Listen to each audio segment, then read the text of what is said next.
जनता का मूड लोकसभा चुनाव 2024 को लेकर चर्चा। खबर उत्तर प्रदेश के जनपद अमेठी के विधानसभा क्षेत्र गौरीगंज के विकास खंड मुसाफिरखाना क्षेत्र से है। लोकसभा चुनाव 2024 का बिगुल बज गया है। जी हां, सभी पार्टियों ने अपना दमखम दिखाने में लग गई हैं। वहीं आज जनपद अमेठी के मुसाफिरखाना क्षेत्र की जनता से संपर्क किया तो संपर्क के दौरान लोगों ने अपने अपने विचार रखे और विकास कार्यों को लेकर खुलकर सभी ने अपना अपना पक्ष रखा। कुछ लोगों के द्वारा विकास कार्यों की सराहना की गई, कुछ लोगों के द्वारा भारतीय जनता पार्टी के विकास कार्यों को नाकाफी बताया, क्योंकि केंद्रीय मंत्री अमेठी सांसद स्मृति ईरानी 2019 लोकसभा चुनाव में राहुल गांधी को हराकर के अमेठी की लोकसभा सीट पर कब्जा किया था। भारतीय जनता पार्टी ने दूसरी बार अमेठी से पुनः स्मृति ईरानी को प्रत्याशी बनाया है। अब देखना है कि कौन बाजी मार सकता है। कांग्रेस पार्टी की ओर से अभी तक अमेठी में कोई प्रत्याशी नहीं उतारा है। अमेठी से bureau chief summer Bahadur Singh की रिपोर्ट। नमस्कार दोस्तों, आप देख रहे हैं SM15 न्यूज। आज हम जनपद अमेठी के मुसाफिर खाना में मौजूद हैं और यहाँ जनता का मूड जानने का प्रयास करते हैं, क्योंकि लोकसभा चुनाव का बिगुल बज चुका है। सभी पार्टियां अपने अपने प्रत्याशी उतार दिए हैं। भारतीय जनता पार्टी से स्मृति ईरानी को पुनः प्रत्याशी बनाया गया है। वहीं कांग्रेस पार्टी की ओर से अभी तक कोई भी प्रत्याशी नहीं बनाया गया है। यहाँ पर उपस्थित जनता से हम जनता का मूड जानने का प्रयास करते हैं। अमेठी लोकसभा में किस प्रकार का विकास हुआ है, कितना विकास हुआ है। भैया जी, क्या नाम है आपका? अरुण मिश्रा नाम है। मिश्रा जी, अमेठी में किस प्रकार का विकास हुआ है और लोकसभा चुनाव को लेकर के वोटिंग किस प्रकार से होगी?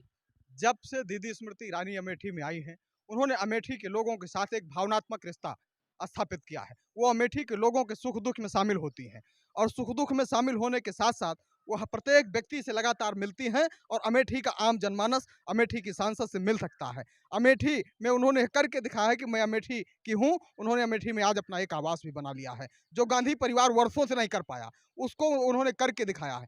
जो उन्होंने अमेठी के साथ रिश्ता स्थापित किया है, उस रिश्ते का कोई तोड़ नहीं है। मैं आपको बताना चाहता हूं कि जब से दीदी अमेठी में आई हैं, उन्होंने शिक्षा के क्षेत्र में, चाहे वो राजकीय महाविद्यालय मुसाफिर खाना में कला संकाय की व्यवस्था कराने का मामला हो, चाहे वो राजकीय कन्या महाविद्यालय खुलवाए जाने का मामला हो, चाहे वो ITI कॉलेज खुलवाए जाने का मामला हो, लगातार संवेदनशील रही हैं, लगातार प्रयासरत रही हैं। उन्होंने शिक्षा के क्षेत्र में, चाहे वो सैनिक स्कूल हो, लगातार जो भी ऐसी परियोजनाएं थी वो ला करके अमेठी में अमेठी के लोगों को लाभ पहुंचाने का काम कर रही हैं। ऐसा काम हमारी सांसद कर रही हैं। युवाओं को रोजगार देने का विषय हो तो युवाओं को रोजगार देने के विषय को लेकर के अभी आपने देखा होगा कि बड़े पैमाने पर इन्वेस्टर समिट हुआ। इन्वेस्टर समिट के साथ साथ कोको कोला जैसी फैक्ट्री, जिसमें आज हजारों वर्कर काम कर रहे हैं, दीदी ने यहाँ लगवाने का काम किया। जब राहुल गांधी अमेठी के सांसद थे तो उन्होंने अमेठी की फैक्ट्रियों को, जो लगी लगाई फैक्ट्रियां थी, उनको बंद करवाने का काम किया। चाहे आप सम्राट साइकिल का मामला हो, चाहे मालविका स्टील फैक्ट्री का मामला हो, राहुल गांधी के समय में जितने भी फैक्ट्रियां थी अमेठी में लगातार बंद होती चली गई। और यही नहीं, मैं आपको बताना चाहता हूं कि वो सम्राट साइकिल के माध्यम से किसानों को की जो जमीन उन्होंने हड़प ली, वो आज तक किसानों को वापस नहीं मिली है। वहीं मैं आपको बताना चाहता हूं कि आप कौहार चले जाइए, कौहार में देख लीजिए इस बात को कि जो कौहार में इंडस्ट्रियल एरिया का डेवलपमेंट दीदी स्मृति ईरानी जी के नेतृत्व में हो रहा है। ऐसा नेतृत्व प्रदान करने का काम अमेठी की लोकप्रिय सांसद दीदी स्मृति ईरानी ने किया है। इस समय लोकसभा चुनाव को लेकर के आप लोग किस तरफ जा रहे हैं और किसको वोटिंग करने जा रहे हैं? निश्चित रूप से भारतीय जनता पार्टी में आदरणीय नरेंद्र भाई मोदी का कोई विकल्प नहीं है। नरेंद्र मोदी जी के नेतृत्व में भारत ने दुनिया में एक कीर्तिमान स्थापित किया है और अमेठी ने दीदी स्मृति ईरानी के नेतृत्व में एक नया कीर्तिमान स्थापित किया है और हम भाजपा ही एकमात्र विकल्प है। आज राहुल गांधी ने महाराष्ट्र में एक रैली किया है, उसमें शक्ति शब्द का प्रयोग किया है कि हम एक शक्ति से लड़ रहे हैं। उन्होंने कहा कि हिंदू धर्म में एक शक्ति नाम है, हम शक्ति से लड़ रहे हैं। इस पे क्या कहना चाहेंगे? राहुल गांधी बौखलाए हुए हैं। राहुल गांधी बौखलाए हुए हैं। वो आज मेथी और बरसीम में अंतर नहीं बता पा रहे हैं। ऐसे राहुल गांधी जो मेथी और बरसीम में अंतर नहीं जानते, वो शक्ति का क्या भाव बता पाएंगे? शक्ति वो हमारी शक्ति है, चाहे वो माँ आदिशक्ति हो, चाहे हमारी माताएं बहनें हो, जिन्हें शक्ति स्वरूपा कहा गया हिंदू धर्म में। जिसको हिंदू धर्म की व्याख्या नहीं पता है, जिसको हिंदू धर्म की व्याख्या नहीं पता है, वो व्यक्ति क्या बता पाएगा? वो शक्ति की क्या व्याख्या कर पाएगा? उन्होंने, राहुल गांधी, जो भारत की सनातन संस्कृति है उसको तोड़ने का लगातार प्रयास कर रहे हैं और जो तोड़ने का लगातार प्रयास कर रहे हैं, उस बात की अमेठी की जनता आने वाले समय में जवाब देगी। अमेठी से तो भाग ही गए हैं, पूरे देश से कांग्रेस मुक्त हो जाएगी, जिस तरह से राहुल गांधी के वक्तव्य हैं। क्या नाम है आपका? शक्ति सिंह। लोकसभा चुनाव को आप किस रूप में देख रहे हैं? लोकसभा चुनाव हम विकास के रूप में, वो विकास हमारे अमेठी में बहुत विकास हुआ है। दीदी जी के सानिध्य में इस बार महिलाओं का खेल कूद प्रतियोगिता कराई गई। महिलाओं को एक अलग रूप से सम्मान, नारी सशक्तिकरण, कई प्रकार के खेल कूद हो रहे हैं और हर महिला के घर घर में सिलेंडर पहुंच रहा है, पैसे पहुंच रहे हैं, कॉलोनी घर बन रहे हैं और महिलाओं को, हर एक आम आदमी को सम्मान मिल रहा है। और अमेठी के लोकप्रिय सांसद से आज कोई भी व्यक्ति, आम जनमानुस जाकर मुलाकात कर सकता है। विपक्ष के लोगों का कहना है कि यहाँ जो है केवल कागजों पर विकास हुआ है, इसको आप किस रूप में देख रहे हैं और क्या कहना चाहेंगे? विकास कागजों पे तो पहले होता था। आज केवल अमेठी क्षेत्र से 3-3 एक्सप्रेस गुजर रही है। 2 4 लाइन, 1 6 लाइन, और जिसको हम लोग, हमारे पूर्वज नहीं देख पाए।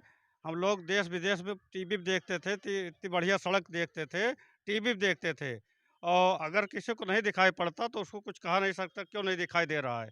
विकास के मामले में अमेठी, पूरे अमेठी में अभी मुसाफिर खाना में मर्धर एक्सप्रेस का ठहराव हुआ। यहाँ की जनता ने दीदी से निवेदन किया था, दीदी ने उनको संज्ञान में लिया और शीघ्र स्टॉपेज कराया। निहारगढ़ में 2 ट्रेनों का स्टॉपेज हुआ, गौरीगंज में कराया गया, और गांव-गांव में, हर क्षेत्र में, चाहे शिक्षा क्षेत्र हो और चाहे विकास का क्षेत्र हो, चाहे किसान सम्मान निधि का हो, चाहे जिला गैस कनेक्शन का हो, चाहे बच्चों की पढ़ाई का हो, हर क्षेत्र में दीदी जी अमेठी के लिए हरदम तत्पर रहती हैं।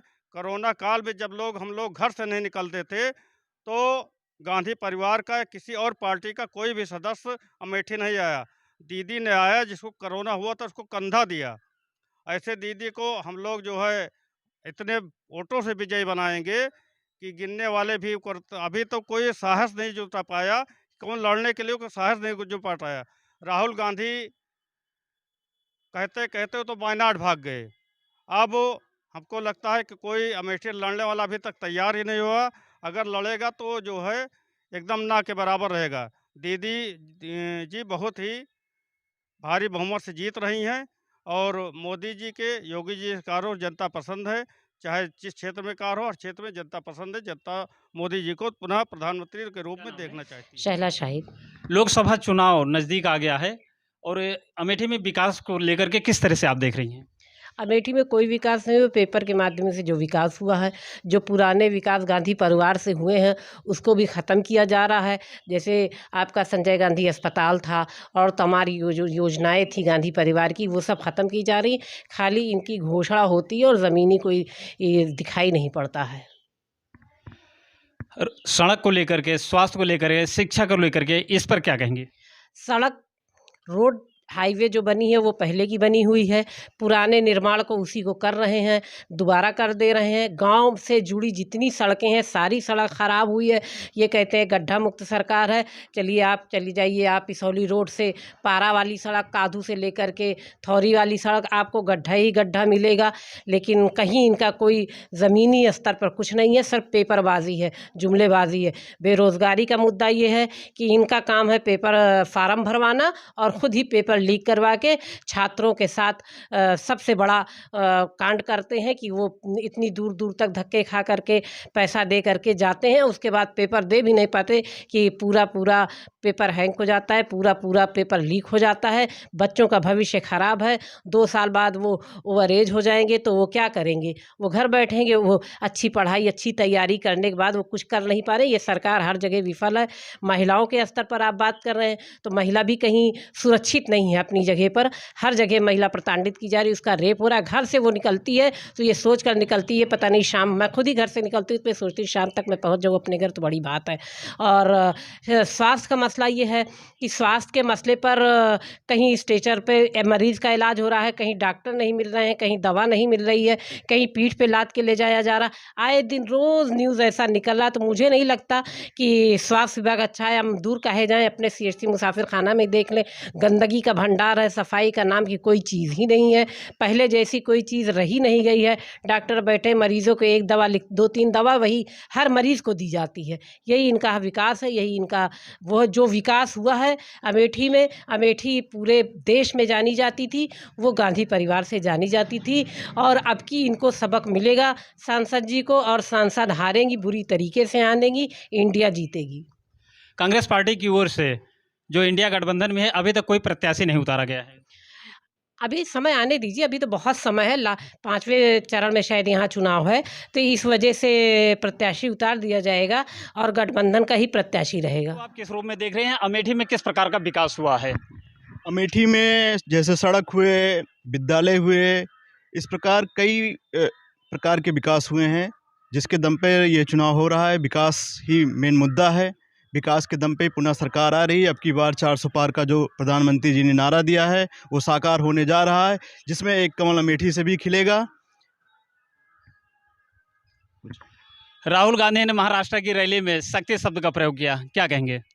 प्रधानमंत्री तो स्वयं में शक्ति है ही है, और उनके आगे कहाँ ये गांधी परिवार टिक पाएगा, क्योंकि विकास शक्ति के द्वारा ही किया जाता है। आज पूरे देश में जो विकास है, जो विकास की गंगा बह रही है, जो पूरे विश्व में प्रधानमंत्री मोदी जी के कार्यों की चर्चा है, उनकी पॉपुलैरिटी है, वो विकास के दम पे है और वो शक्ति का ही प्रभाव है। ये थी अमेठी के मुसाफिर खाना से यहाँ की जनता जो अपने अपने विचार व्यक्त किए। अमेठी से सहयोगी लक्ष्मीकांत मौर्य के साथ समर बहादुर सिंह। भोलानाथ त्रिपाठी जी, लोकसभा चुनाव आ गया है। अमेठी में विगत 5 वर्षों में किस प्रकार का विकास हुआ है, किन मुद्दों को लेकर के वोट करेंगे? अभी तक यहाँ पे जो चुनाव होते थे उसमें विकास और व्यक्तिगत कार्य, पारिवारिक संबंध इस मुद्दे पे होते थे, लेकिन ऐसा लग रहा है कि इस बार का कुछ भिन्न होगा। काम यहाँ पे भी हुए हैं, ऐसा नहीं है कि काम नहीं हुआ है। एक जो सरकारी तंत्र उगाही करता था वो उस पर काफ़ी परिवर्तन आया है। लेकिन राजीव जी के टाइम में राजीव जी ने यहाँ पे बड़ी बड़ी फैक्ट्रियाँ लगवाई थी और तमाम मतदाताओं के आश्रितों को उसमें नौकरी भी दिलाई थी। उस टाइप का काम नहीं हुआ है। और बेरोजगारी एक प्रमुख समस्या है। विपक्ष के लोग अगर उछालेंगे तो बेरोजगारी, महंगाई, इन मुद्दों को उछालेंगे, और सत्ता पक्ष जो है, इन्होंने जो काम किया है, तमाम लाभार्थियों को सीधे फ़ायदा पहुंचाया है, फ्री राशन दे रहे हैं, ये इसका मुद्दा उछालेंगे। इन्हीं मुद्दों पे चुनाव होगा। शिक्षा स्वास्थ्य को लेकर के क्या कहेंगे? शिक्षा स्वास्थ्य में हमारे अपने हिसाब से भाई अगर गैर राजनीतिक समीकरण से देखा जाए तो काफ़ी सुधार लगता है, लेकिन उतना नहीं है जितने की अपेक्षा है। जैसे CHC से पेशेंट जिले अस्पताल में भेज दिए जाते हैं, अब CHC पे उतनी व्यवस्था नहीं है जितना होना चाहिए। कभी पता चलता है कि एक्सरे मशीन ख़राब है, फिर कभी पता चलता है कि एक्सरे का टेक्नीशियन बाहर गया है, कभी लैब के बारे में पता चलता है कि जो जांच करता है वो बाहर गया। तो इन सब चीज़ों को लेकर दिक्कतें आती रहती हैं। इसको और मजबूत होना चाहिए। एक उस पर हम नेताओं का और ख़ास करके सत्ता पक्ष का ध्यान जरूर केंद्रित करना चाहते हैं।